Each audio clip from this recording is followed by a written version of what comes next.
France Inter.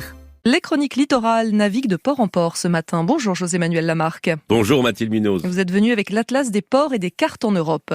C'est un atlas issu de l'université Le Havre Normandie en géographie qui nous offre une image de l'organisation portuaire en Europe.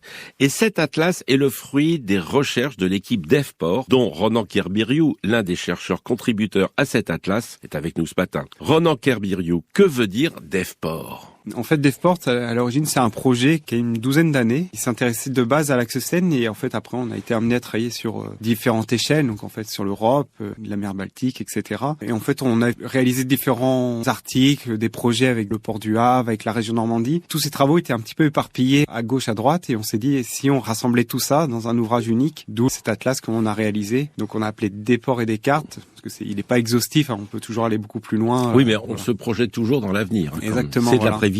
C'est ça, voilà. En fait, derrière chacune des planches qu'on a réalisées, finalement, derrière, on peut encore creuser, aller beaucoup plus loin dans chacune des réalisations qu'on a faites. On va prendre un exemple, c'est l'Europe dans le monde. C'est-à-dire que vous nous faites comprendre ce que représente le portuaire européen dans le monde. Ouais, c'est ça. On parle toujours du portuaire. Le portuaire, et du coup, en gros, l'organisation portuaire et maritime en Europe, donc par différents types de trafic, que ce soit sur le conteneurisé, le trafic de vrac liquide, le trafic de vrac solide, etc. À chaque fois, on essaie d'apporter l'organisation un peu générale de chacune de ces filières en Europe. Et surtout, en tant que cartographe, vous nous faites découvrir des cartes. Alors, les cartes, on connaît la planisphère, sauf que là, une partie de la planisphère de l'Europe et de l'Asie est dans le bon sens, mais l'Amérique du Nord, l'Amérique du Sud, vous leur mettez la tête en bas pour bien nous faire comprendre ce trafic maritime. Exactement. Donc, certaines cartes, oui, c'est pour donner la place à la mer, plus qu'à la terre, finalement. Est-ce que le transport de conteneurs a modifié l'image géographique du trafic maritime? Oui, alors le conteneur est apparu dans les années 50, mais il y a eu un gros boom à partir des années 70. C'est ce qui a permis la mondialisation, le développement du commerce international tel qu'on le connaît aujourd'hui. Aujourd'hui, les grands ports de porte-conteneurs, les terminaux portuaires, ils sont connectés à vraiment l'ensemble des produits du commerce international, donc que ce soit les vêtements qu'on porte, l'ordinateur, tous ces produits-là ont transité par un conteneur, donc par un port qui accueille les trafics de porte-conteneurs. De toute façon, tous les terminaux sont spécialisés. Le vrac liquide, le vrac solide, chaque terminal a sa fonction propre. Mais y a-t-il des ports en Europe qui fédèrent toutes ces possibilités de chargement et de déchargement? Oui, alors il y a le port de Rotterdam, qui est vraiment le plus gros port européen, qui lui accueille toutes sortes de trafics. On a le port d'Anvers, qui est le deuxième port européen. Donc ça, c'est vraiment les deux principaux ports, vraiment généralistes. Au Havre, par exemple, si on prend l'exemple du Havre, lui, c'est plus du vrac liquide et du conteneur. Le vrac solide, beaucoup moins, par exemple. Oui, c'est comme le port de Caen, qui a toujours été un port de charbon et de blé. Et aujourd'hui de ferry. Et de ferry. Mais là, on ne passe pas par le canal de l'Orne, là.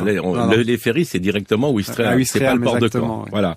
Donc, ça veut dire qu'il y a mouvance aussi dans l'activité du port, il y a création, il y a projection vers l'avenir aussi, parce que des ports se posent des questions quant à leur avenir. Je pense à Rotterdam et à la montée des eaux. Exactement. Les Pays-Bas, ils ont commencé à devancer ce problème de la montée des eaux depuis plusieurs années. Maintenant, ils construisent même des terminaux donc les derniers terminaux, Maasvlakte 2, eux, ils sont carrément des emprises sur la mer. Ils ont prévu la montée des eaux déjà en avance, Et certaines parties du port commencent à être déménagées, justement. Historiquement, le port de Rotterdam était très proche de la ville, par exemple. Plus ça va, plus il s'éloigne. Aujourd'hui, le port est à une vingtaine de kilomètres de la ville, trentaine de kilomètres même.